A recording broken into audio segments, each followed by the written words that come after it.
بسم اللہ الرحمن الرحیم۔ دعوت کی کامیابی کے شرائط۔ یہ تقریر 8 جمادی الاولیٰ سن 1364 ہجری مطابق 21 اپریل سن 1945 عیسوی بعد نماز ظہر اجتماع سالانہ میں پیش کی گئی۔ حاضرین، آپ کے اس اجتماع میں میرا فرض ایک ناخوشگوار فرض ہے۔ مجھے آپ کی پیش کی ہوئی رپورٹوں پر تبصرہ کرنا، اس کی خامیوں پر متنبہ کرنا اور آئندہ کے لیے آپ کو آپ کی غلطیوں سے ہوشیار کرنا ہے۔ مجھے ان رپورٹوں کے اچھے اور مفید پہلوؤں کو نظر انداز کرنا ہے اور صرف عیوب پر نظر ڈالنی ہے۔ یہ عیب چینی ممکن ہے آپ میں سے بہتوں کو ناگوار گزرے، لیکن مجھے بہرحال یہی فرض ادا کرنا ہے۔ اگرچہ مجھے اس بات کی خوشی ہے کہ امیر جماعت نے مناسب مواقع پر آپ کے کاموں پر تبصرہ بھی کر دیا ہے اور آپ کو ضروری ہدایات بھی دے دی گئی ہے، جس سے میرا کام ایک حد تک ہلکا ہو گیا ہے۔ تاہم بعض باتوں کی طرف مجھے بھی آپ کو متوجہ کرنا ہے۔ رپورٹوں کی ترتیب۔ میں سب سے پہلے آپ کو رپورٹوں کی ترتیب کی طرف متوجہ کرنا چاہتا ہوں۔ رپورٹوں کی ترتیب میں غیر متعلق باتیں بالکل نہیں ہونی چاہیے۔ ان کو مرتب کرتے وقت اس امر کو پیش نظر رکھنا چاہیے کہ ان سے مقصود صرف یہ معلوم کرنا ہوتا ہے کہ آپ کس مقام پر ہیں، وہاں کے حالات کیا ہیں، جماعت کے مقاصد کے پھیلنے کے امکانات وہاں کس حد تک ہیں، اب تک آپ نے کیا کیا ہے، آئندہ کیا کرنے کی توقع ہے، آپ کے رفقا کا کیا حال ہے، ہمدردوں کی ہمدردی کی نوعیت کیا ہے اور مزاحمتیں اور رکاوٹیں وغیرہ کس درجہ اور کس قسم کی ہیں۔ یہ اور اس طرح کے ضروری سوالات ہیں جن پر آپ کی ساری توجہ مرکوز ہونی چاہیے۔ اسی طرح کی باتیں مرکز بھی آپ سے معلوم کرنا چاہتا ہے، اور یہی باتیں ہیں جن کو جماعت کے اراکین بھی جاننا چاہتے ہیں، جاننے کے خواہش مند ہوتے ہیں۔ ان کے علاوہ غیر متعلق باتیں جو آپ نے اپنی رپورٹوں میں لکھی ہیں، ان سے وقت بھی ضائع ہوتا ہے اور بہت سے مفید مصالح کا نقصان بھی ہوتا ہے۔ بالخصوص ذاتی حالات اور افراد و اشخاص کی مدحت و منقبت کا تو کوئی شائبہ بھی ان رپورٹوں میں نہیں ہونا چاہیے۔ اس میں شبہ نہیں کہ اس طرح کی رپورٹ مرتب کرنا جو تمام ضروری باتوں پر حاوی اور ساری و غیر ضروری باتوں سے خالی ہو کوئی آسان کام نہیں ہے۔ یہ بڑی مہارت کا کام ہے، لیکن اگر آپ میں صرف کارآمد باتوں کا اہتمام پیدا ہو جائے اور دل خود ستائی کی خواہش اور دوسروں کی تحقیر کے جذبہ اور مبالغہ اور آرائش بیان سے خالی ہو جائے تو آپ کا کام بھی نہایت سہل ہو جائے گا، اور ان رپورٹوں سے ہمارا جو اصل مقصود ہے وہ بھی بہتر طریق پر حاصل ہو سکے گا۔ اعتراف تقصیر کا فتنہ۔ ایک خاص چیز جو میں نے آپ کی رپورٹوں میں اس مرتبہ محسوس کی ہے وہ یہ ہے کہ آپ پر اعتراف تقصیر بہت غالب ہو جاتا ہے۔ ایک آدمی اگر سچائی کے ساتھ اپنی کوتاہیوں کا اعتراف کر رہا ہے تو یہ ایک مستحسن عادت ہے، لیکن اس کا یہ پہلو خطرناک بھی ہے جس سے ہوشیار رہنے کی ضرورت ہے۔ اس سے ایک اندیشہ تو یہ ہے کہ مبادا یہ چیز آپ کی عادت بن جائے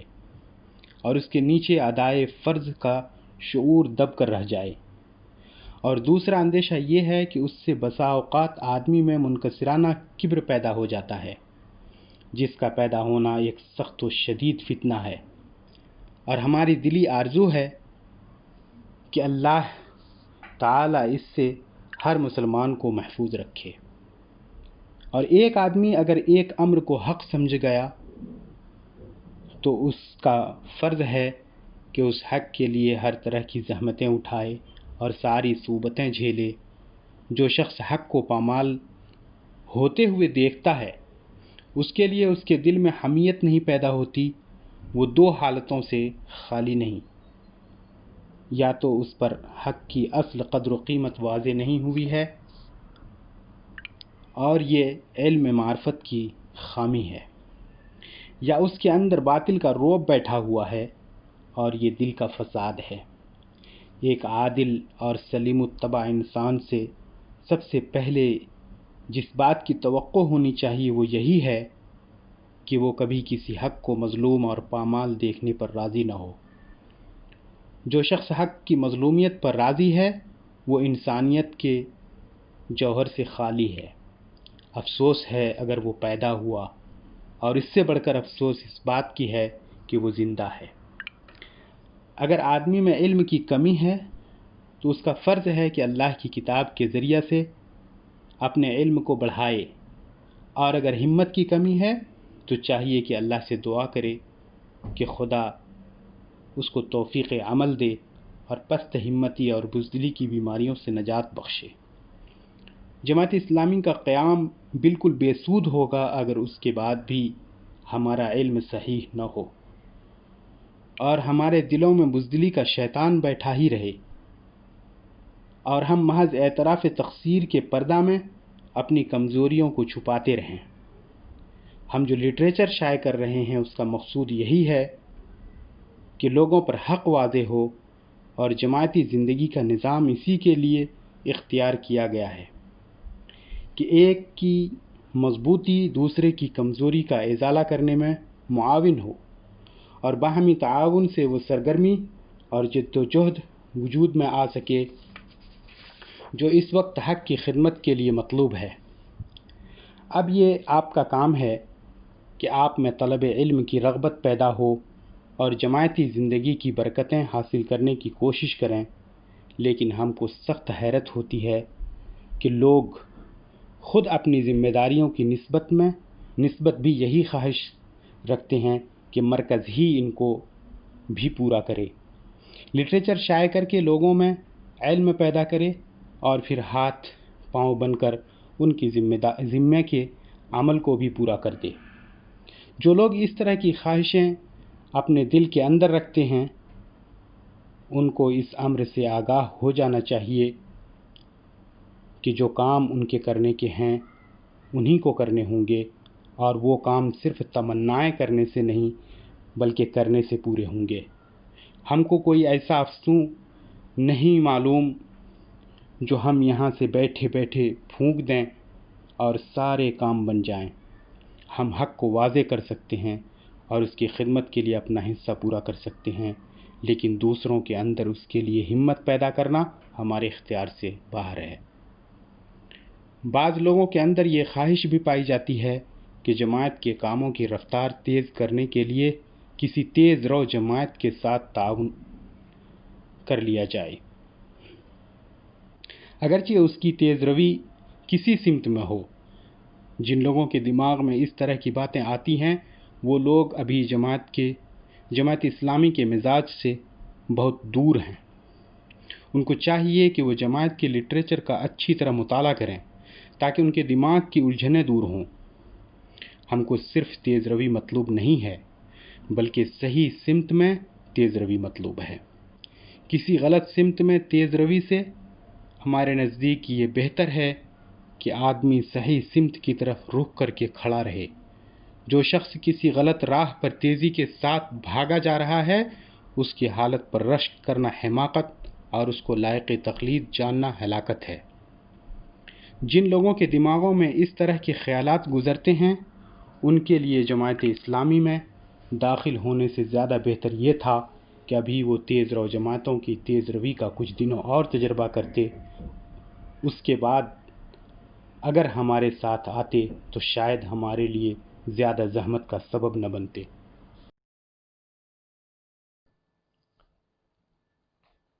مخالفتوں کا خیر مقدم۔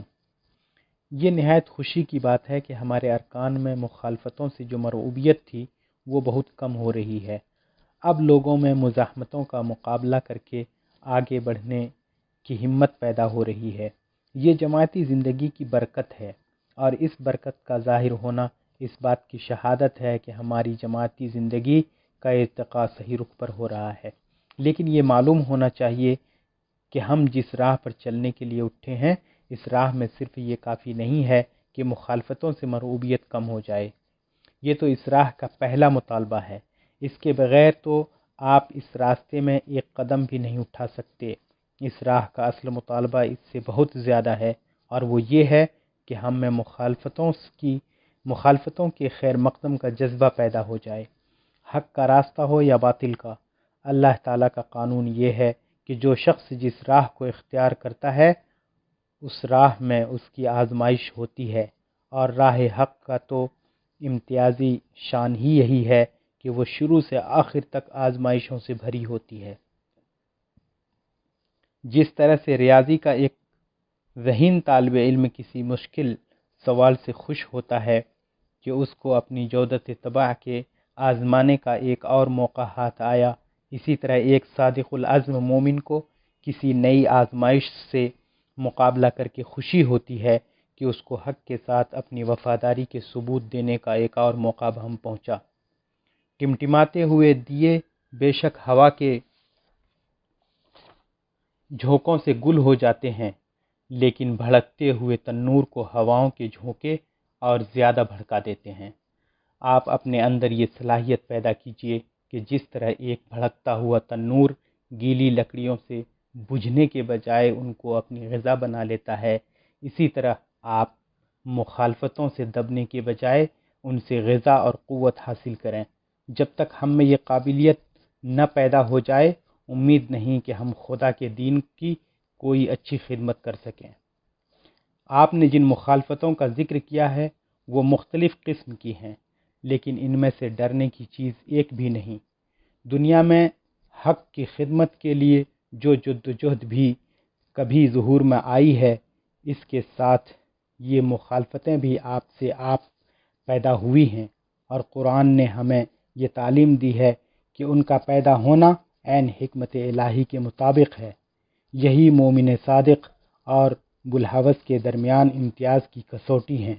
اور انہی سے پیرووں کے اندر انسان کے اختیار کی آزمائش ہوتی ہے۔ بس ان مخالفتوں سے ہراساں ہونے کی ضرورت نہیں ہے، البتہ اللہ تعالیٰ سے یہ دعا کرنی چاہیے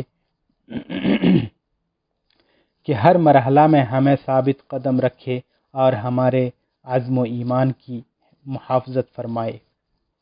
ایک سوال کا جواب۔ جماعت کے ارکان میں ایک عام سوال یہ بھی پایا جاتا ہے کہ جب جماعت اسلامی کی دعوت تمام تر اللہ کی کتاب اور اس کے رسول صلی اللہ علیہ وسلم کی سنت سے ماخوذ ہے، بلکہ سر تا سر کتاب و سنت کی پیروی ہی کی دعوت ہے، اور مخالفین بھی باوجود انتہائی سعی کے اب تک اس کی کوئی بات کتاب و سنت کے خلاف نہیں ثابت کر سکے ہیں، تو آخر اس کی کیا وجہ ہے کہ مسلمان اس کو قبول کرنے میں اتنی دیر لگا رہے ہیں؟ یہ سوال ہم میں سے بہتوں کو حیرانی میں ڈالے ہوئے ہے، اور بسا اوقات دوسروں کی اس بے پرواہی کی وجہ سے ہم میں سے بعضوں کی نظر میں وہ حق بے وقعت ہو جاتا ہے جو خود ان پر منکشف ہو چکا ہے۔ اس لیے ضروری ہے کہ اس سوال پر غور کیا جائے۔ ہم نے جہاں تک غور کیا ہے، اس خالص دینی دعوت سے مسلمان کی بے پرواہی کے اسباب نہایت گہرے ہیں۔ مسلمان اپنی موجودہ حالت تک ایک دو دن میں نہیں پہنچے ہیں، ان کو درجہ بدرجہ اس حالت تک لایا گیا ہے، اور ہر منزل میں ان کو از روئے کتاب و سنت یہ اطمینان دلانے کی کوشش کی گئی ہے کہ یہی حالت آج اسلام و ایمان کا تقاضا ہے۔ ان کے حق سے انحراف پر ایک طویل زمانہ گزر چکا ہے، اور اس غلط راہ کے ہر موڑ پر انہوں نے مدتوں یہ سمجھ کر قیام کیا ہے کہ یہ عین دین و شریعت کی صراط مستقیم ہے، اور ان کی اس غلط فہمی کے راسخ کرنے میں ارباب دین نے بھی حصہ لیا ہے۔ اور اس بے راہ روی کے نہ صرف جواز بلکہ استحسان پر ضخیم فقہی اور کلامی تصنیفات مرتب کر دی گئی ہیں، یہاں تک کہ ان کو یقین ہے کہ ان کا جو قدم بھی اٹھا ہے وہ شریعت کے دائرے کے اندر اٹھا ہے، اور آج بھی جہاں وہ ہیں شریعت ہی کا ایک مقام ہے اور اس سے الگ نہیں ہے۔ ظاہر ہے کہ جس جماعت کو اس طرح درجہ بدرجہ گرایا گیا ہو، جس کا گرنا اس طرح مخفی ہو، جس کے زوال کی تاریخ اتنی لمبی ہو، جس کو یہ یقین دلایا گیا ہو کہ اس کا یہ گرنا نہیں بلکہ اچھلنا ہے، جو اس غلط فہمی میں ہو کہ وہ اپنی موجودہ حالت میں بھی شریعت سے الگ نہیں ہے بلکہ عین شریعت کے مطابق ہے، وہ آپ کی دعوت کو کس طرح آسانی کے ساتھ قبول کر سکتی ہے، جو ان سے کسی جزئی ترمیم و اصلاح کا مطالبہ نہیں کرتی بلکہ ان سے سچی توبہ اور کامل اصلاح کا مطالبہ کرتی ہے۔ جب آپ ان سے یہ مطالبہ کرتے ہیں کہ یا ایھا الذین آمنوا آمنو، اے وہ لوگو جو ایمان کے مدعی ہو، حقیقی ایمان لاؤ، اور ان کے اعمال سے لے کر ان کے عقائد تک میں رکھنا بتاتے ہیں، تو قدرتی طور پر ان کو اس بات سے چوٹ لگتی ہے اور ان کی دینداری کا دیرینہ پندار اس سے مجروح ہوتا ہے۔ وہ یہ بات آسانی کے ساتھ ماننے کے لیے تیار نہیں ہو سکتے کہ وہ آج تک ایک بالکل غلط راہ پر بھاگ رہے تھے۔ انسان کی یہ فطرت ہے کہ وہ اپنے آپ کو زیادہ سے زیادہ الاؤنس کا مستحق سمجھتا ہے، اور مسلمانوں کو تو یہ غلط فہمی بھی ہے کہ اسلام ایک آسان دین ہے جس کو ہر حالت کے مطابق کیا جا سکتا ہے۔ اس وجہ سے وہ تنگ راہ جو آپ ان کے سامنے پیش کر رہے ہیں اس پر آنے سے وہ گھبراتے ہیں اور سمجھتے ہیں کہ جب وہ حالت بھی دینداری سے الگ نہیں ہے جو انہوں نے اختیار کر رکھی ہے تو بلا وجہ زندگی کو قیدوں میں گھیرنے سے کیا فائدہ۔ بس جب تک کہ آپ ان پر یہ حقیقت پوری طرح نہ واضح کر دیں کہ ان کی موجودہ زندگی اسلام سے بالکل بے ربط ہو گئی ہے،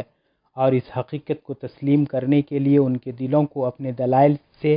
کھول بھی نہ دیں، اس وقت تک توقع نہیں کہ وہ ہماری دعوت قبول کرنے پر آمادہ ہوں۔ لیکن یہ کام آسان نہیں ہے، اس کو ہر شخص انجام نہیں دے سکتا۔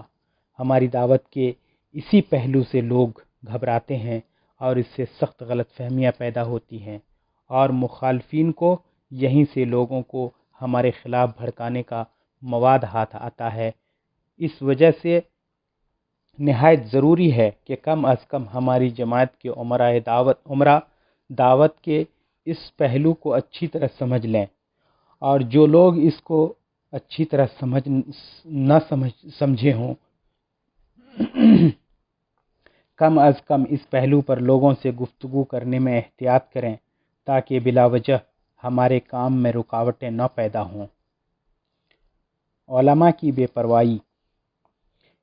ہماری دعوت سے عام مسلمانوں کی بے پرواہی کی وجہ یہ ہے، رہے علماء تو ان کی نسبت ہر شخص جانتا ہے کہ یہی حضرات ہیں جنہوں نے مسلمانوں کی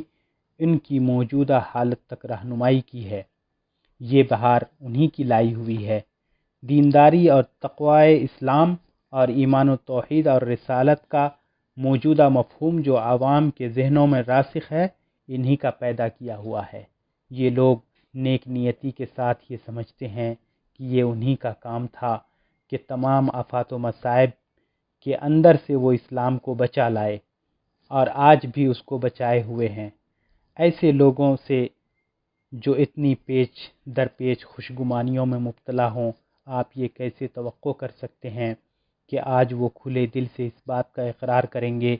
کہ آج تک انہوں نے جو رہنمائی کی ہے وہ غلط ہے، اور صحیح راہ وہ ہے جس کی دعوت فلاں جماعت دے رہی ہے۔ بلا شبہ حق پرستی کا تقاضا یہی ہے کہ اس صاف حقیقت کے اقرار سے ان کو شرم نہ آئے۔ قرآن نے اہل حق کی سب سے بڑی تعریف یہی بتائی ہے کہ وہ حق کے اعتراف و اعلان میں ملامت کرنے والوں کی ملامت کی پرواہ نہیں کرتے، لیکن انسانی فطرت کی کمزوریاں جس طرح عوام کے اندر پائی جاتی ہیں اسی طرح خواص کے اندر بھی چھپی ہوئی ہیں۔ جس طرح ہمارے عوام کا پندار دینداری ان کو اس بات کی اجازت نہیں دیتا کہ وہ تجدید ایمان کے ننگ کو گوارا کریں، اسی طرح ہمارے خواص کا غرور سیادت ان کو اس بات کی اجازت نہیں دیتا کہ وہ اپنے منہ سے خود اپنی غلط رہبری کا اقرار کریں۔ وہ ایک غلط سمت میں اتنی دور نکل گئے ہیں کہ ان کے لیے وہاں سے پلٹنا آسان نہیں رہا۔ آپ کو یہ حقیقت بھی پیش نظر رکھنی چاہیے کہ احساس دینداری کا فتنہ دنیا داری کے فتنے سے زیادہ سخت ہوتا ہے۔ جو لوگ کسی نفس پرستی میں دنیا داری کی راہ سے مبتلا ہوتے ہیں، جو ہی ان کے دل پر حق کی تجلی پرتو افکن ہوتی ہے، ان کی آنکھیں کھل جاتی ہے اور صحیح راہ ان پر آشکارا ہو جاتی ہے۔ ان کی رکاوٹیں زیادہ تر سستی اور پست ہمتی کی قسم کی ہوتی ہے، جو دل کی معمولی تبدیلی سے بھی دور ہو جاتی ہیں۔ لیکن جو حضرات ان غلطیوں کو دین و تقوی بنا کر ان کی پرستش کرتے اور کراتے رہتے ہیں، ان کے اپنے محبوب بتوں کو توڑ پھوڑ کر ایک نیا دین اختیار کرنا کوئی آسان کام نہیں ہے۔ یہی تو وہ جہاد اکبر ہے جس کے اہل بہت کم نکلتے ہیں، اور اس بات پر تعجب نہیں کرنا چاہیے کہ اس کمزوری میں ہمارے علماء بھی مبتلا ہیں۔ اللہ تعالیٰ نے ہر ایک کے لیے آزمائش رکھی ہے، اور جن کی نگاہیں جتنی ہی تیز ہیں ان کے لیے فتنے کا جال بھی اتنا ہی باریک اور مخفی ہے۔ ان حضرات میں سے آج تک کوئی شخص یہ نہیں بتا سکا کہ ہماری دعوت میں کیا غلطی ہے، بلکہ ان میں سے ہر شخص کو اس بات کا اقرار ہے کہ ہم جو کچھ کر رہے ہیں اسلام کا اصلی مطالبہ یہی ہے،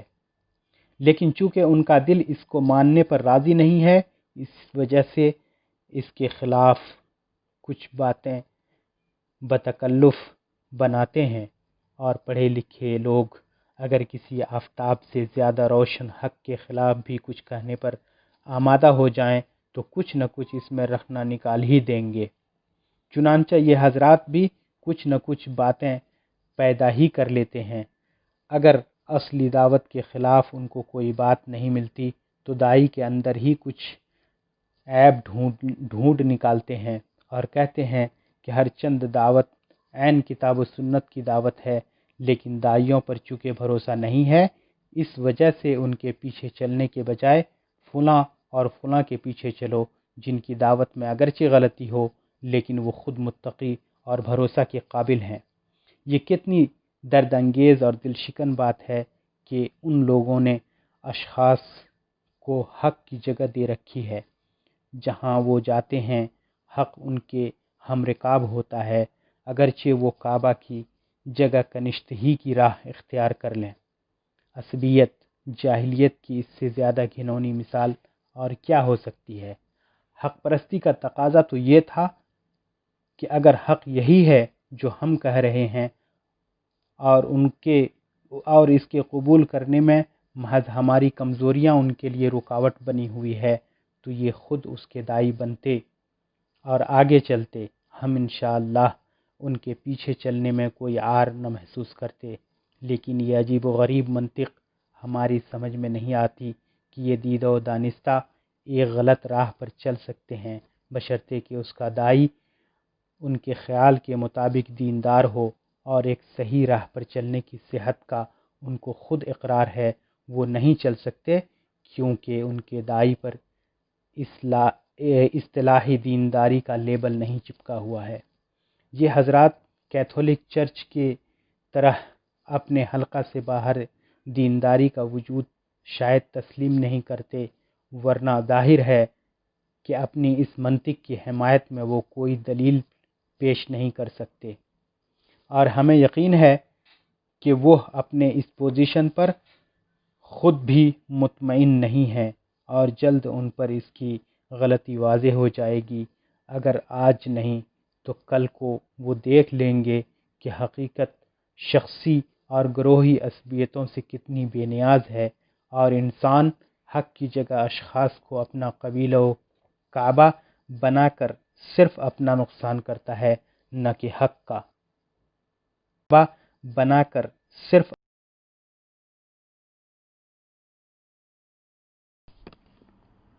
سیاسی جماعتوں کی طرف سے مشکلات۔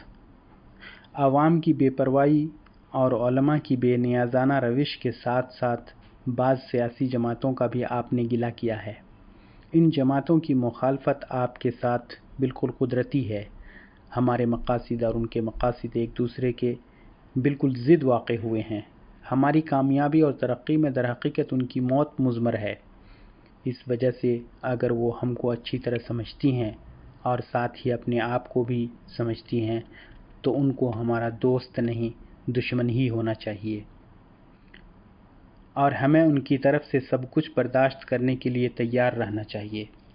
وقت کے سیاسی جماعتوں میں سے کوئی جماعت ایسی نہیں ہے جس پر ہمارے لٹریچر اور ہماری دعوت کی زد براہ راست نہ پڑی ہو۔ آپ نے ان میں سے ہر ایک کے لیے ایک کے کام کو غلط کہا ہے اور ہر ایک کے وجود کو باطل قرار دیا ہے۔ پھر آپ کیوں توقع رکھتے ہیں کہ وہ آپ کو پیار کریں گی؟ سیاسی جماعتیں زندگی کے کارزار میں جد و جہد کرتی ہیں۔ اپنے حریفوں کو توڑ دینا یا اپنا لینا ان کی فطرت ہے۔ ان سے کسی مرنجان مرنج یا پالیسی کی امید کرنا بالکل غلط ہے، لیکن اس بات کی کوئی وجہ نہیں ہے کہ آپ ان کی مخالفانہ روش سے اندیشہ ناک ہوں۔ ہر مخالفت ڈرنے کی چیز نہیں ہوتی۔ مخالفت صرف وہ وزنی اور قابل لحاظ ہوتی ہے جو کسی اصول کے ساتھ کسی با اصول جماعت کی طرف سے ظاہر ہو۔ مجھے مسلمانوں میں کسی ایسی جماعت کا پتہ نہیں جس کا کوئی اصول ہو۔ ان کی حیثیت سیلاب میں بہنے والے تنکوں سے زیادہ نہیں ہے۔ باطل بھی اگر اس کی پشت پر شجاعت و ہمت ہو اور اس کے قول و فعل میں مطابقت ہو تو ایک طاقت بن جاتا ہے، لیکن یہ حق نما باطل تو ایک لمحہ بھی میدان عمل میں نہیں ٹک سکتے جو ہماری سیاسی جماعتیں لے کر نکلی ہیں۔ ان کی کمزوریاں خود ان پر واضح ہیں، اور اگر ابھی حقیقت واضح ہونے میں کچھ کسر رہ گئی ہے تو میں پیشین گوئی کرتا ہوں کہ زمانہ جلد یہ کسر بھی پوری کر دے گا، اور وہ دن دور نہیں جب یہ ساری جماعتیں اپنی ہستی باقی رکھنے کے لیے اس بات پر مجبور ہوں گی کہ ہماری سکھائی ہوئی بولیوں میں سے کسی نہ کسی بولی کو اختیار کر لیں اور اپنے کھوٹے سکوں کو ہمارے کھرے سکوں کے ساتھ ملا کر چلانے کی کوشش کریں۔ آپ حضرات میں سے جو لوگ وقت کے حالات پر نظر رکھتے ہیں وہ میری اس پیشن گوئی کی تصدیق کریں گے، کیونکہ ہمارے بہت سے الفاظ اب مختلف جماعتوں نے استعمال کرنے شروع کر دیے ہیں، اور ان الفاظ کی مذہبی کشش سے وہ گرتی ہوئی پوزیشن سنبھالنا چاہتی ہیں۔ ہمارے بعض ارکان اس وقت اس صورتحال کو تشویش کی نظر سے دیکھتے ہیں۔ ان کا خیال ہے کہ اگر ہماری اصطلاحات ان جماعتوں نے اختیار کر لیں تو بہت جلد عوام کے ذہنوں میں ان کی ان اصطلاحات کا ایسا غلط مفہوم راسخ ہو جائے گا کہ اس کی اصطلاح کے لیے ہم کو علیحدہ جد و جہد کرنی پڑیں گی۔ نیز لوگوں میں یہ خیال بھی پھیل جائے گا کہ ہم بھی وہی کچھ چاہتے ہیں جو یہ جماعتیں چاہتی ہیں، لیکن مجھے اس بات سے کوئی اندیشہ نہیں ہے۔ میں جماعت کے لیے کوئی خطرہ نہیں دیکھتا، البتہ یہ جماعتیں اگر ان اصطلاحات کے استعمال میں نیک نیت نہیں ہیں بلکہ محض عوام قریبی کے لیے استعمال کر رہی ہیں تو مجھے خود ان کی موت اس میں نظر آتی ہے۔ اس وقت جب کہ ہمارا کام جاری ہے، ہمارا لٹریچر پوری تیزی کے ساتھ پھیل رہا ہے اور ہم خاص سے گزر کر عوام کے ذہنوں کے قریب بھی آنے کی کوشش کر رہے ہیں، ہمیں اس کا ڈر نہیں ہے کہ لوگ ہماری اصطلاحات کی آڑ میں پناہ لیں گے۔ زیادہ زمانہ نہیں گزرے گا کہ ہماری باتیں کوٹھوں سے گونجیں گی اور گلیوں میں پکاری جائیں گی، اور عامی سے عامی بھی ان کا وہی مفہوم سمجھے گا جو ہم سمجھائیں گے۔ اس وقت کسی کے لیے یہ ممکن نہ ہوگا کہ ان پردوں میں چھپ سکے، یا تو لوگوں کو اس حقیقت کا صاف صاف اقرار کرنا پڑے گا جو ہم پیش کر رہے ہیں، یا میدان سے ہٹنا پڑے گا۔ ابھی ہم یا تو اپنی پوری بات کہہ نہیں سکے ہیں یا لوگ سمجھ نہیں سکے ہیں۔ اسی وجہ سے دھوکہ کھانے اور دھوکہ دینے دونوں کا امکان ہے، لیکن ان سارے امکانات کے سدباب کی تدبیریں ہم کر رہے ہیں، اور ہم کو یقین ہے کہ انشاءاللہ ہم ہی فتح مند رہیں گے۔ سنت اللہ یہ ہے کہ جب تک حق میدان میں نہیں آتا باطل کو جینے کی مہلت ملتی ہے، لیکن جب وہ میدان میں اتر آتا ہے تو اللہ تعالیٰ غلبہ اسی کو دیتا ہے۔ میں مسلمانوں کی موجودہ سیاسی اور مذہبی جماعتوں میں سے کسی میں یہ صلاحیت نہیں دیکھتا کہ وہ ہماری بنائی ہوئی گولیوں کو ہضم کر سکے۔ ان میں سے کسی جماعت کا نہ کوئی سیاسی فکر ہے، نہ کوئی اصول کار،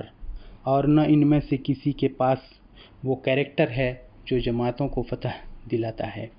اہل باطل میں وہ قابلیتیں موجود ہیں جن کا مظاہرہ نازیوں، اشتراکیوں اور جمہوریت کے علمبرداروں نے کیا ہے،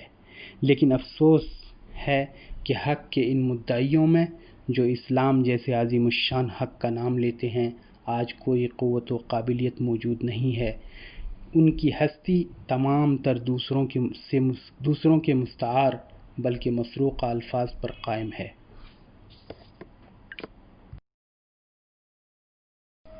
خلافت راشدہ کے متعلق ایک عام غلط فہمی۔ حضرات، آپ میں سے بعضوں نے یہ سوال بھی اٹھایا ہے کہ جماعت اسلامی کے پیش نظر جو نصب العین ہے وہ بہترین ہاتھوں میں بھی 30 سال سے زیادہ قائم نہ رہ سکا، تو آج وہ لوگ کہاں سے آئیں گے جو اس نظام کو قائم کر سکیں گے اور ان کے ہاتھوں میں یہ زیادہ عرصہ تک قائم رہ سکے گا؟ اگرچہ آپ میں سے چند ہی حضرات نے یہ سوال اٹھایا ہے، لیکن یہ ایک عام شبہ ہے جو بہت سے دلوں میں موجود ہے، اور اس کی وجہ سے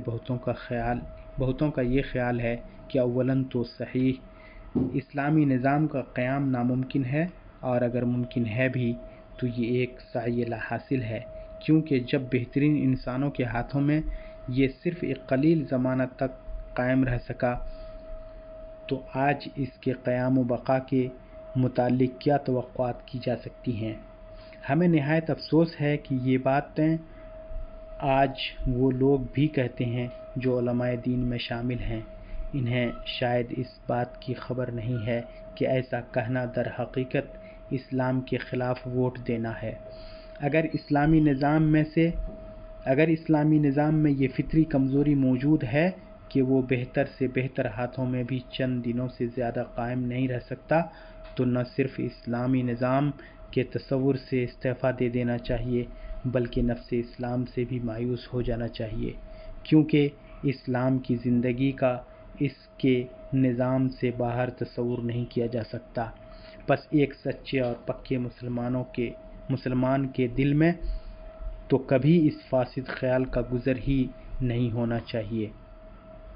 لیکن آپ نے ظاہر کیا ہے کہ یہ شبہ عام طور پر لوگوں کے دلوں میں موجود ہے، اور اس کی وجہ سے اسلامی نظام کے قیام کی طرف سے لوگوں میں ایک عام افسردگی اور بددلی پائی جاتی ہے۔ اس وجہ سے ضروری ہے کہ اس غلط فہمی کا ازالہ کیا جائے۔ حضرات، آپ کو معلوم ہے کہ اللہ تعالیٰ نے ہم سے یہ مطالبہ نہیں کیا کہ ہم ابو بکر صدیق اور حضرت عمر فاروق رضی اللہ عنہما کی حکومت کی طرح ایک حکومت قائم کر دیں۔ نہ بندوں کو اس بات کی طاقت حاصل ہے، نہ خدا نے اس کی تکلیف دی ہے۔ البتہ یہ مطالبہ ہم سے کیا گیا ہے کہ ہم اقامت دین کے لیے جد و جہد کریں، اور اس جد و جہد میں اپنا تمام سرمایہ زندگی لگا دیں، جان بھی اور مال بھی، اور اپنی تمام مرغوبات و محبوبات بھی۔ اور دین سے مراد اجزائے دین میں سے کوئی جز مراد نہیں ہے، خواہ وہ کتنا ہی اہم کیوں نہ ہو، بلکہ دین بحیثیت مجموعی مراد ہے، اس کے کلیات بھی اور جزئیات بھی، عقائد بھی اور اعمال بھی۔ یہ جدوجہد پورے عشق اور پورے جوش کے ساتھ مطلوب ہے، اور اللہ کے نزدیک یہی چیز ہمارے ایمان اور نفاق کی کسوٹی ہے۔ کوئی سینہ جو اس ولولہ سے خالی ہو ایمان کا مسکن نہیں بن سکتا، اور کوئی دل جو اس درد سے ناآشنا ہو خدا کا گھر نہیں ہو سکتا۔ کتنی ہی تسبیحیں گردانی جائیں، کتنی ہی وظیفے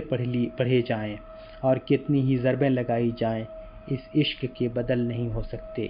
ساری دینداری کی روح یہی ہے، اور خدا کے ہاں ہمارے دلوں کے اندر سب سے پہلے یہی چیز ڈھونڈی جائے گی،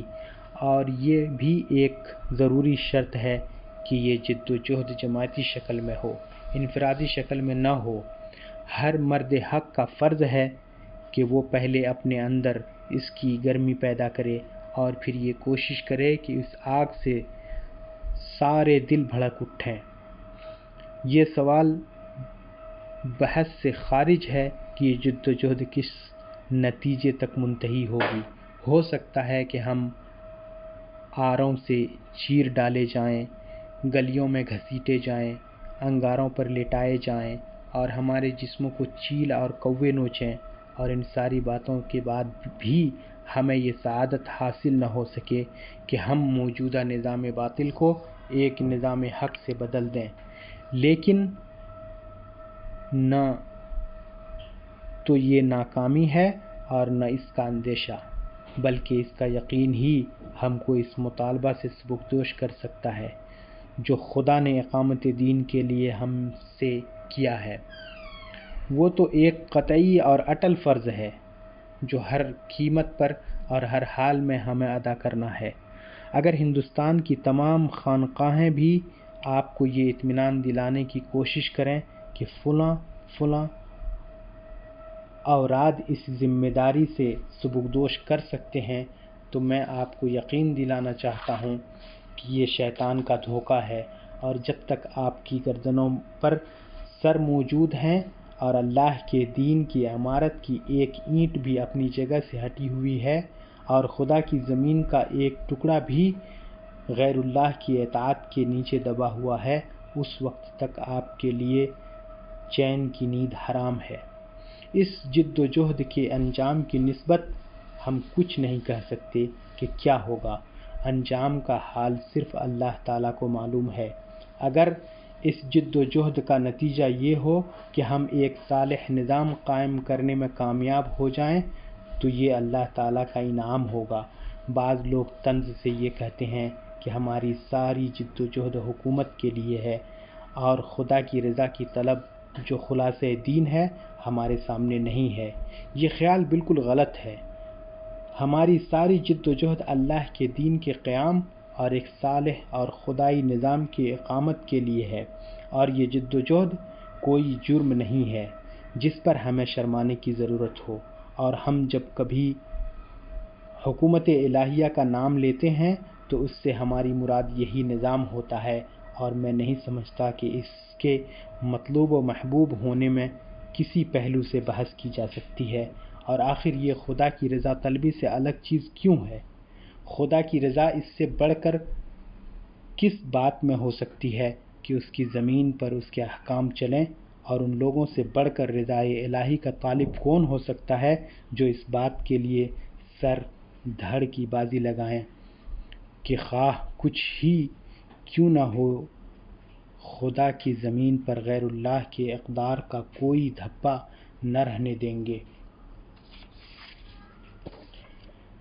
اگر یہ جد و جہد دنیا داری ہے تو کیا دینداری یہ ہے کہ راتوں میں جاگ کر اللہ کے ضربیں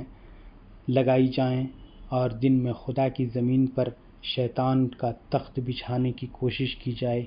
جو لوگ اس طرح کی باتیں کہتے ہیں ان کے ذہنوں میں دین کا نہایت ناقص تصور ہے، اور بہتر ہے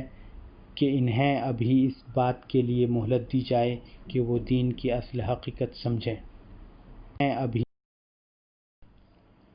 اگر صحیح اسلامی نظام صرف 30 سال ہی قائم رہا، جب بھی یہ ایک ایسی چیز ہے جس کے لیے اگر ہم اپنی زندگیاں مٹا دیں تو یہ مہنگا سودا نہیں ہے، بلکہ اس نظام خیر و برکت کی ایک شب بھی جس میں خدا کا بندہ صرف خدا کا محکوم رہتا ہے، ان 1000 سالوں اور مہینوں سے افضل ہے جن میں خدا کے بندوں کو خدا کے سوا دوسروں کی غلامی کرنی پڑتی ہے۔ آپ 30 سال کہتے ہیں، میں تو اس کے 30 منٹ بھی بہت سمجھتا ہوں، اور اپنی جیسی لاکھوں زندگیوں کو اس کی قیمت نہیں سمجھتا۔ ذرا غور تو کیجئے، دنیا کی تمام سیاسی تنظیمات میں سب سے افضل جمہوریت کو سمجھا جاتا ہے، لیکن اس کی نسبت قطعیت کے ساتھ یہ کہا جا سکتا ہے کہ نہ عقلاً اس کا امکان ہے، نہ واقعہ کی صورت میں ایک لمحہ کے لیے بھی کبھی اس کا وجود ہوا، نہ کبھی اس کا تصور کیا جا سکتا ہے۔ تاہم آپ دیکھتے ہیں کہ اس واہمہ کے لیے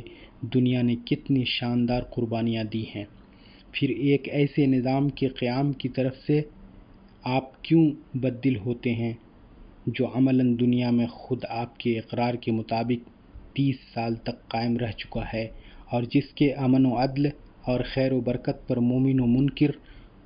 دونوں کی شہادت موجود ہے۔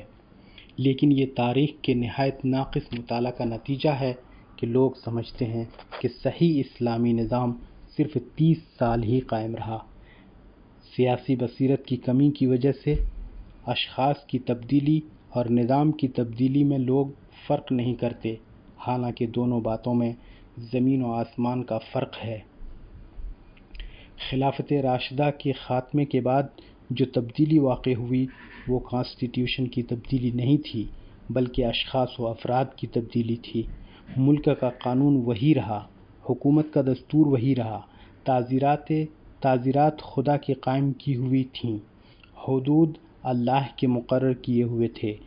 جائیدادیں قرآن کے بتائے ہوئے قانون کے مطابق تقسیم ہوتی تھیں۔ صرف اس نظام کے چلانے والے افراد میں یہ تبدیلی ضرور ہو گئی تھی کہ وہ صدیق اکبر اور فاروق اعظم کی طرح متقی اور خدا ترس نہ تھے، تاہم ان میں سے کسی کے لیے بھی یہ ممکن نہ تھا کہ وہ خدا کے قانون کی جگہ اپنا قانون چلا دیتے۔ ان میں سے اگر کوئی شخص خدا کے کسی حکم کی ذمہ داریوں سے بچنا چاہتا تھا تو اس کو طرح طرح کی مذہبی حیلوں سے کام لینا پڑتا تھا۔ خدا سے اعلانیہ بغاوت ان میں سے بدتر آدمی بھی کرنے کی جرأت نہ کرتا تھا۔ چنانچہ یہی وجہ ہے کہ بعد کے زمانوں میں ہم دیکھتے ہیں کہ جب مسند خلافت پر کوئی خدا ترس اور متقی انسان آ گیا تو دفعتاً شب و روز کے اندر دنیا میں وہ بہار آ گئی جو فاروق اعظم کے زمانے میں آئی تھی، اور ایسا معلوم ہونے لگا کہ گویا نظام حکومت میں سرے سے کوئی خرابی پیدا ہی نہیں ہوئی تھی۔ اور یہ واقعہ بھی ہے کہ دراصل نظام کے اندر کوئی بنیادی خرابی جس کی اصلاح دیر طلب ہو پیدا بھی نہیں ہوئی تھی، صرف اوپری خرابیاں پیدا ہوتی تھیں جو معمولی تبدیلی سے درست ہو جاتی تھی۔ اس طرح کی اصلاح کے دور اسلامی خلافت پر بار بار آئے، اور جب تک اس کی بنیاد میں خرابی نہیں پیدا ہوئی، یعنی خدا کی حکومت کی جگہ طاغوت کی حکومت نہیں قائم ہو گئی، اس وقت تک دنیا میں خلافت راشدہ کی برکتوں کا دور بار بار آتا رہا، اور اب بھی اس کے لیے جد و جہد کی جائے تو کوئی وجہ نہیں ہے کہ اللہ تعالیٰ اس کام میں ہماری مدد کیوں نہ فرمائے گا۔ اس آسمان کی چھت کے نیچے ہر طرح کے کام ہو رہے ہیں، اور جن کاموں کے لیے وہ جد و جہد ظہور میں آ جاتی ہے جو ان کے لیے مطلوب ہے، تو ہم دیکھتے ہیں کہ وہ کام بھی ہو جاتے ہیں، خواہ باطل ہوں یا حق۔ پھر جب اس کائنات کا رب اہل باطل کی جاں بازیوں کو بھی نامراد نہیں کرتا تو آخر ایک مقصد حق ہی سے اس کو اتنی عداوت کیوں ہوگی کہ اس کے لیے اگرچہ سر دھڑ کی بازی لگانے والے پیدا ہو جائیں لیکن وہ پورا نہ ہو سکے۔ کام کے ضروری شرائط، لیکن ہر کام کا ایک مخصوص طریقہ ہوتا ہے اور ضروری ہے کہ اس کو اسی طریقے پر انجام دیا جائے۔ ایک کام کو اگر آپ غلط طریقہ پر کر رہے ہیں تو خواہ یہ غلطی آپ کی کتنی ہی نیک نیتی سے کریں، اس غلطی کا نتیجہ اس عمل کی ناکامی کی شکل میں آپ کے سامنے آ کے رہے گا۔ خدا کے بنائے ہوئے قوانین بالکل بے لوث اور بے لاگ ہوتے ہیں۔ نیک سے نیک انسان بھی اگر شہد کی جگہ حنظل استعمال کر رہا ہے تو اس کی نیکی کی وجہ سے حنظل میں شہد کی تاثیر پیدا نہیں ہو جائے گی۔ اسی طرح اگر مسلمان ایک کام کو غلط طریقے پر کر رہے ہیں تو اس وجہ سے کہ وہ مسلمان ہیں اور اپنے زوم میں خدا کے ہاں بڑا درجہ رکھتے ہیں، یہ نہیں ہو سکتا کہ ان کا کام صحیح ہو جائے۔ اور اگر غیر مسلم کسی کام کو صحیح طریقہ پر انجام دینے کی جد و جہد میں سرگرم عمل ہے تو محض اس وجہ سے کہ وہ غیر مسلم ہیں یہ نہیں ہو سکتا کہ ان کی صحیح جد و جہد کا نتیجہ نہ ملے۔ اللہ تعالیٰ کے بنائے ہوئے قوانین میں اس طرح کی ناانصافی نہیں ہے۔ مسلمانوں میں یہ احساس بڑی شدت کے ساتھ پایا جاتا ہے کہ بحیثیت مسلمان کے اللہ تعالیٰ کی طرف سے حکومت و اقتدار کی نعمت پائے جانے کے وہی مستحق ہیں۔ اس احساس کے ساتھ جب وہ اپنی موجودہ حالت پر نظر ڈالتے ہیں تو ان کو قرآن کے وعدوں اور خدا کی طرف سے مایوسی ہونے لگتی ہے۔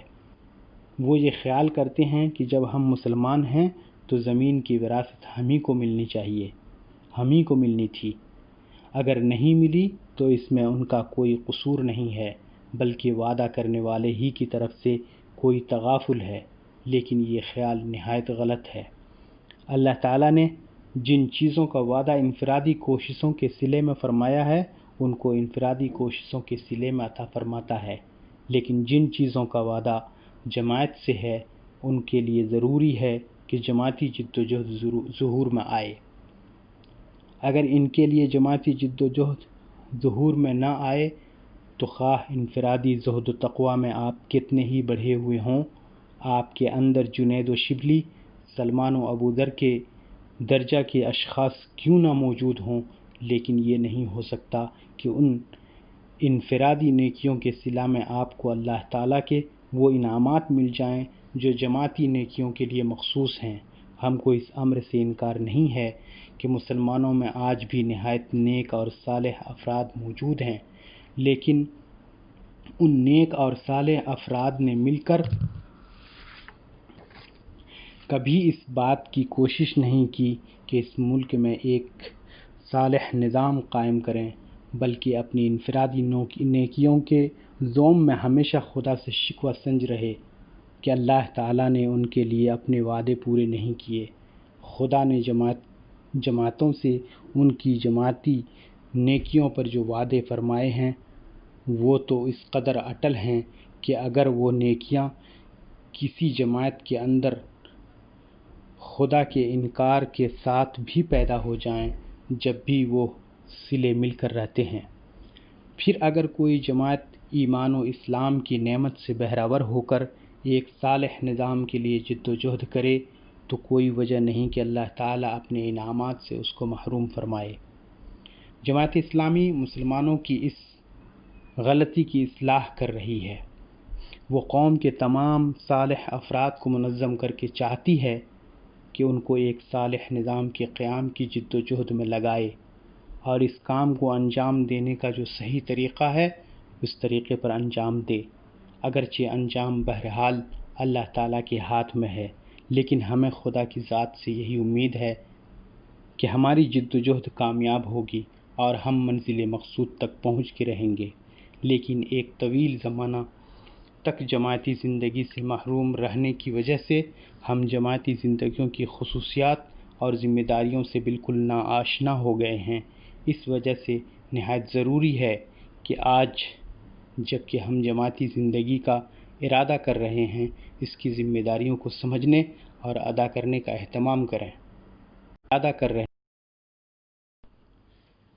جماعتی زندگی کی خصوصیات۔ جماعتی زندگی کی سب سے بڑی امتیازی خصوصیت ڈسپلن اور جماعتی نظم کی پابندی ہے۔ جماعت وجود ہی میں اس نظم کی پابندی کے ارادہ سے آتی ہے اور اس وجہ سے اس سے ادنا بے پرواہی جماعت کی موت کے مترادف ہے۔ اس نظم کو قائم رکھنے کے لیے جماعت کے تمام افراد کو اپنی ذاتی خواہشوں اور انفرادی رائیوں کی قربانی کرنی پڑتی ہے۔ اس زندگی میں کسر و انکسار شرط ضروری ہے۔ افراد بکھری ہوئی اینٹوں کے مانند ہیں۔ ان کو ایک عمارت کی صورت اختیار کرنے کے لیے لازماً اس بات پر آمادہ ہونا پڑتا ہے کہ تھوڑا سا زخم گوارا کریں۔ اگر ہر اینٹ اس بات پر اصرار کرے کہ وہ کوئی زخم گوارا نہ کرے گی تو عمارت نہیں بن سکے گی۔ اسی طرح اگر آپ میں سے ہر فرد اپنی رائے پر اصرار اور اپنی آزادی میں کسی قسم کی مداخلت گوارا نہ کرے تو جماعت نہیں بن سکتی، اور اگر بن جائے گی تو قائم نہ رہ سکے گی۔ یہ نہیں خیال کرنا چاہیے کہ جماعتی زندگی آزادی رائے کو برباد کرنے والی چیز ہے۔ بے شک اس کے لیے آدمی کو اپنی آزادی کا ایک حصہ قربان کرنا پڑتا ہے، لیکن اس تھوڑے حصے کو قربان کر کے آدمی اپنی پوری آزادی کو محفوظ کر لیتا ہے، اور اگر کوئی شخص اس تھوڑی قربانی پر آمادہ نہیں ہوتا تو اسے اپنی پوری آزادی کھونی پڑتی ہے۔ جس طرح ایک خزانے کا مالک اگر اپنے خزانے کا کچھ حصہ پہرہ داروں اور پاسبانوں کی نظر نہ کرے تو اس کا پورا خزانہ خطرے میں رہتا ہے۔ اس طرح افراد کی ساری آزادی خطرہ میں ہے اگر وہ جماعت کے حق میں اپنی آزادی رائے کو ایک حد تک قربان کرنے پر آمادہ نہ ہوں۔ آپ کی رپورٹوں سے اندازہ ہوتا ہے کہ ابھی ہم میں اس شعور کی کمی ہے۔ کوشش کیجیے کہ لوگوں میں یہ شعور پیدا ہو۔ اس کا پیدا ہونا محض ایک اخلاقی فضیلت نہیں ہے بلکہ ایک اہم دینی ضرورت ہے، اور جن لوگوں کے اندر اس چیز کی کمی ہے وہ اس کی تلافی اس کو پورا کر کے ہی کر سکتے ہیں۔ نوافل کی کوئی مقدار اس کا بدل نہیں ہو سکتی۔ یہی وجہ ہے کہ جماعتی نظم میں فساد پیدا کرنے والوں کے لیے اسلام میں نہایت سخت سزا ہے۔ جو لوگ اس چیز میں کوئی خرابی ڈالتے ہیں وہ اپنی ساری نیکیوں کا ثواب کھو بیٹھتے ہیں۔ بس میں ارکان جماعت کو نصیحت کرتا ہوں کہ وہ اس معاملے میں ادنیٰ غفلت کو بھی راہ نہ دیں۔ جیسا کہ میں نے پہلے عرض کیا ہے، پھر عرض کرتا ہوں کہ اللہ تعالیٰ کے جو وعدے جماعت سے ہیں وہ افراد کے لیے نہیں پورے ہوں گے، اور اسلام کوئی ایسا دین نہیں ہے جس کے مطالبات انفرادی زندگی سے پورے ہو سکیں، خواہ ان میں کتنا ہی تقویٰ اور دینداری کیوں نہ ہو۔ اسی کے ساتھ ساتھ ایک اور امر بھی قابل لحاظ ہے، وہ یہ ہے کہ دین کے بعض جزیات کے لیے مسلمانوں کے بعض گروہوں میں خواہ مخواہ کی ایک مبالغہ آمیز عصبیت پیدا ہو گئی تھی، اور اس عصبیت کی شدت و خشونت اس درجہ بڑھ گئی تھی کہ انہی جزیات کے لیے لوگ کٹنے مرنے لگ گئے تھے،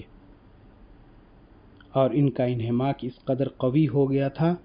کہ ان کے آگے اصل دین کے سارے مطالبات دب گئے تھے۔ ہم دیکھ رہے ہیں کہ ہمارے بعض ارکان میں اب بھی یہ پرانا مذاق کچھ نہ کچھ باقی ہے، جس کے سبب سے اندیشہ رہتا ہے کہ مبادا اس نظم جماعت کو نقصان پہنچ جائے۔ ضرورت ہے کہ آپ اصل اور فرع میں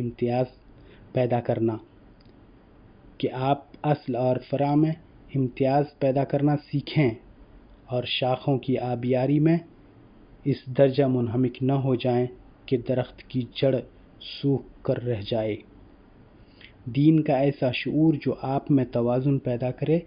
اور ہر چیز کو اس کی اصل جگہ دینے کا مذاق پیدا کرے نہایت ضروری ہے۔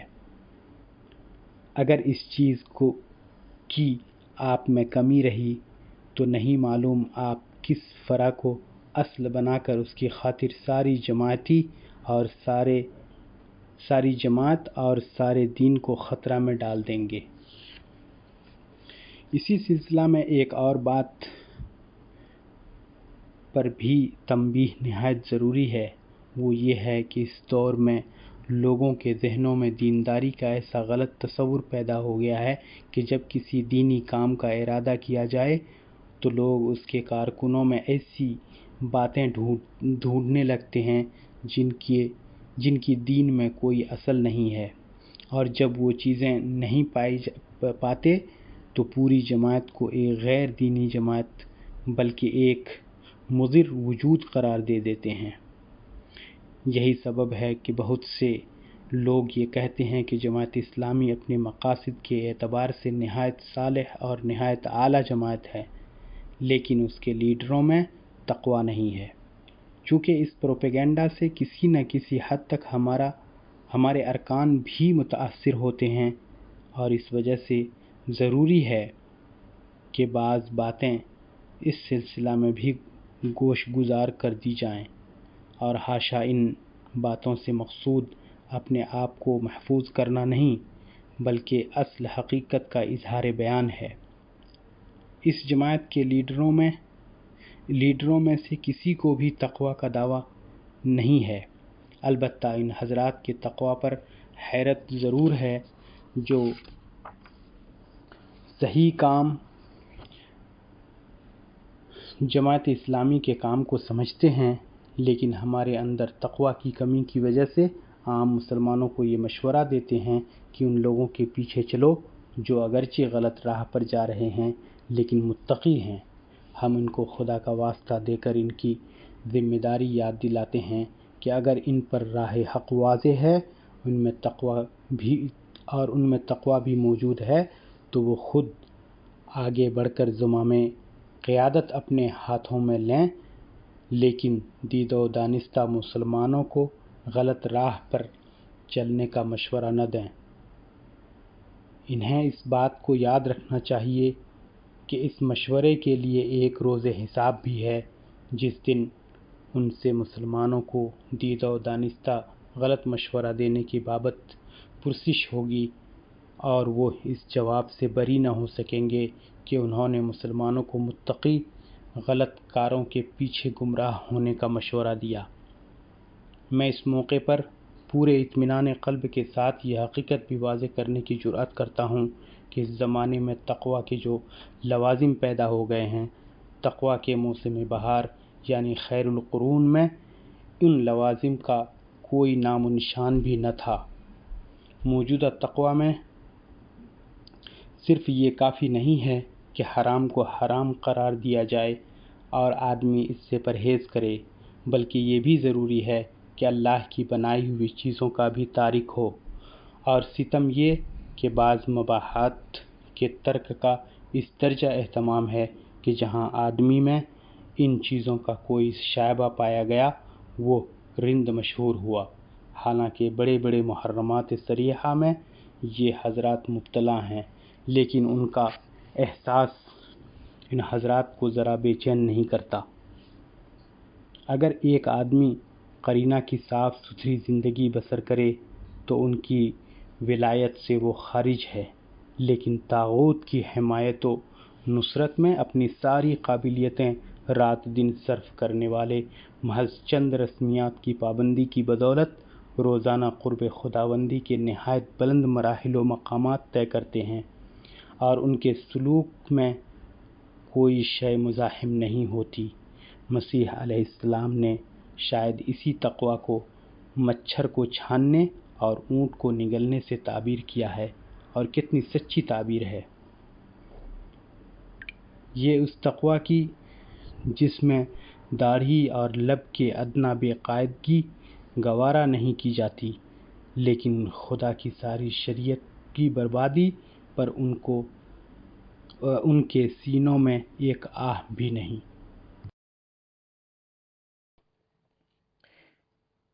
اس عہد میں تقویٰ کے لیے ایک شرط لازم یہ بھی ہے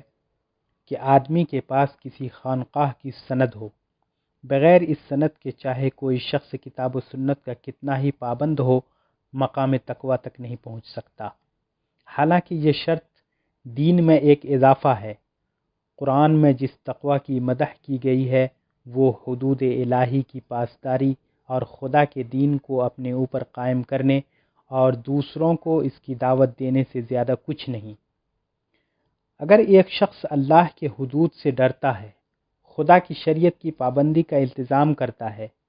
محرمات اور بدعات سے بچتا ہے، تو وہ متقی ہے، خواہ وہ کسی خانقاہ سے وابستہ ہو یا نہ ہو۔ ظاہر دارانہ خاکساری، بے قرینہ تقشف، اقامت دین کی جد و جہد سے بے پرواہی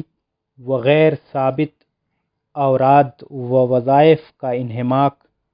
اور اس قبیل کی دوسری باتیں ہمارے یہاں نہیں ہیں، اور جن حضرات کو ان چیزوں کی تلاش ہے بہتر ہے کہ وہ کسی خانقاہ کی راہ لیں۔ ہم سے ان چیزوں کا مطالبہ نہ کریں، ہم سے انہی چیزوں کا مطالبہ کیا جا سکتا ہے جن کی اصل اللہ کی کتاب اور اس کے رسول صلی اللہ علیہ وسلم کی سنت میں ہے۔ ان چیزوں کے سوا کوئی چیز ہم پر حجت نہیں قائم کر سکتی۔ میں ان باتوں کو اس لیے صاف صاف کہہ رہا ہوں کہ کسی کو ہماری نسبت کوئی غلط فہمی نہ رہے۔ ہم جتنے ہیں اس سے زیادہ ایک حرف ظاہر کرنا پسند نہیں کرتے۔ مجھے یہ حقیقت ظاہر کر دینے میں بھی کوئی باک نہیں ہے کہ آج یہ تقویٰ کے بہت سے لوازم جو پیدا کر لیے گئے ہیں وہ اقامت دین کی اصل جد و جہد پر پردہ ڈالنے کے لیے پیدا کیے گئے ہیں۔ ان حضرات کو جب دین کے اصل مطالبات مشکل معلوم ہوئے اور انہیں نظر آیا کہ اس راہ میں چند مقامات بہت سخت آتے ہیں اور ساتھ ہی ان کو یہ شرمندگی بھی گوارا نہیں تھی کہ ان پر قصور ہمت کا الزام آئے، تو انہوں نے دین کے اصلی مطالبات کے دوسرے بدل تجویز کر لیے۔ میدان کا کام انہوں نے دنیا کو فتنہ کہہ کر چھوڑ دیا اور خانقاہوں میں بیٹھ کر اوراد و وظائف کے مقداروں میں اضافہ کر دیا۔ پھر تقویٰ کی ایک خاص ہیئت قرار پا گئی اور متقیانہ زندگی کا ایک خاص نہج وجود میں آ گیا، اور آہستہ آہستہ اب حال یہ ہو گیا ہے کہ ان کے ہاتھوں میں تقویٰ کا جو پیمانہ ہے، ہمیں اندیشہ ہے کہ اگر اس سے خیر القرون کے مسلمانوں کو بھی ناپا جائے تو شاید وہ بھی متقی نہ ثابت ہو سکیں۔ ہم اس تقویٰ کے قائل نہیں ہیں۔ ہمارے نزدیک یہ کافی ہے کہ ایک سیدھے سادے اور پختہ مسلمان کی سی زندگی بسر کیجیے۔ خدا اور اس کے رسول صلی اللہ علیہ وسلم کی جو بات آپ کے علم میں آئے اس پر لا ازید ولا انقص کہہ کر جم جائیے۔ اپنی زندگی کا برابر احتساب کرتے رہیے کہ آپ کے کام دکھاوے اور شہرت کے لیے نہ ہوں، اور رات دن اس جد و جہد میں لگے رہیے کہ خدا کے بندوں پر صرف خدا کا قانون حاکم ہو۔ دوسرے مدعیان حکومت یا تو مٹ جائیں یا ان کو بدلنے اور نہ بدلنے کی صورت میں ان کو مٹانے میں ہم مٹ جائیں۔ میں تو یہ چاہتا ہوں کہ اب ان باتوں کو آپ گوش ہوش سے سن لیں۔ زمانہ بڑی تیزی سے بدل رہا ہے۔ ہمارے سامنے نہایت مشکل کام آنے والے ہیں۔ ایسا نہ ہو کہ ہمارے سامنے کوئی سخت امتحان آ جائے اور ہماری فوج مغالطوں میں الجھی ہوئی ہو۔ آپ کے ہاتھ میں کتاب و سنت کے سوا کوئی پیمانہ نہیں ہونا چاہیے۔ اس پیمانہ سے اپنی جماعت کے افراد کو ناپتے رہیے، اپنے امیر کو بھی اور مامور کو بھی۔ اس احتساب میں جماعت کی زندگی ہے اور اس میں کسی قسم کی مداہنت و مسامحت سے کام نہ لیجیے۔ دوسرے خیالات جو بے اصل ہیں ان کو چھوڑیے، اور اگر ان کی گرفت آپ پر اتنی سخت ہے کہ آپ سے الگ نہیں ہو سکتے تو ہمیں اس بات کا کوئی غم نہ ہوگا کہ آپ ہم کو چھوڑ دیں۔ ہم نہ تو خود دھوکے میں رہنا چاہتے ہیں اور نہ دوسروں کو دھوکہ دینا چاہتے ہیں۔ جزاکم اللہ خیر۔